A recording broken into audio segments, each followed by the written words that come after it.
Hi everyone, in today's video I am going to show you how to paint this beautiful watercolor larkspur. Larkspur is one of the birth month flowers for the month of July, and I cannot wait to show you how I painted this. For this project I am using a piece of Arches 140-pound cold press watercolor paper, and I will be using my limited palette of colors. In this palette I have sap green, indigo, cerulean, magenta, and cad yellow. I will be mixing all of the colors I need for this project from those colors. I will also be using a size 4 round brush and a size 0 Polina Bright brush. But if you have a larger round brush, you can use that too. Larkspur, or also known as delphinium, come in so many different colors, so feel free to do this in any colors that you want. I am going to be doing a light blue lavender color. Using my size 0 Polina Bright brush, I am picking up a very light wash of cerulean that has kind of a lot of water. We want to start with our lightest value so that we can build up the layers as it dries. I am doing this very fluffy circular stroke. If you look at reference photos for delphiniums, they are very circular, fluffy, interesting flowers, but we're also leaving the centers open so that we can add a center color later, but we'll be able to keep it very light in value without having to layer over the top of the blue petal color. Delphiniums are found on a main stalk. They go all the way around the stem, and so some of these flowers are going to be seen from the side, and you'll see I have some flowers that don't have an obvious open center because we're more seeing it from the side. And once I get a few very distinct shapes out in front, I can start tucking some of these other flowers behind those main shapes so that it looks like they're bunched together and that we are seeing some of these flowers from different angles and not all completely straight on. So as I'm painting these flowers, I'm imagining the main stalk, the direction it's going in, how it's going to be interacting with the flowers, making sure they are unevenly spaced, and some are going to be in front of the greenery and some on the side. As I get toward the top, the flowers are getting smaller, and the very top ones are tiny little strokes that are like little buds. At this point, I have painted the flowers so quickly that my flower petals are actually still wet enough to do a wet into wet blending technique around the center.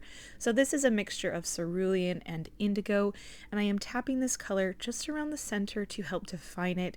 In some areas, it doesn't bleed and blend like toward the top, and that's okay. We're just going to leave those lines a little bit harder.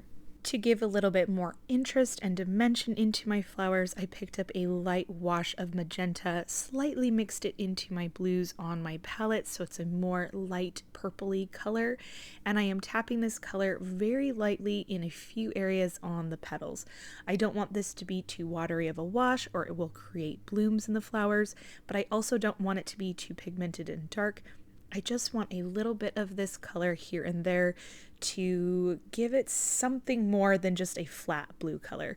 So if you ever feel like you added too much, don't introduce more water, just rinse your brush, tap it really well on a paper towel, and then remove some of that color or mix it around a little bit within the petal before it dries. Now we're going to let that completely dry and focus on the greenery.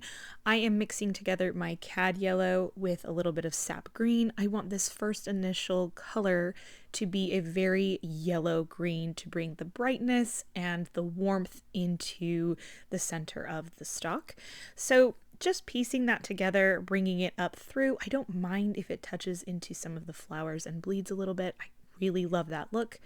I also added a few buds toward the top and some little stems coming from the stalk into the flowers. Again, letting some of those flowers have a bleeding moment if they're still wet. They're not going to be too wet that the green completely overtakes the flower, just wet enough that it will have that blended watercolor look. Before the greenery dries, we are going to add a bit of contrast. So I am mixing sap green with a little bit of indigo to get a darker, more pigmented wash, and I am using this color to add to the green we already have. So we don't want to completely get rid of this beautiful light yellow green that we have. we want to enhance it.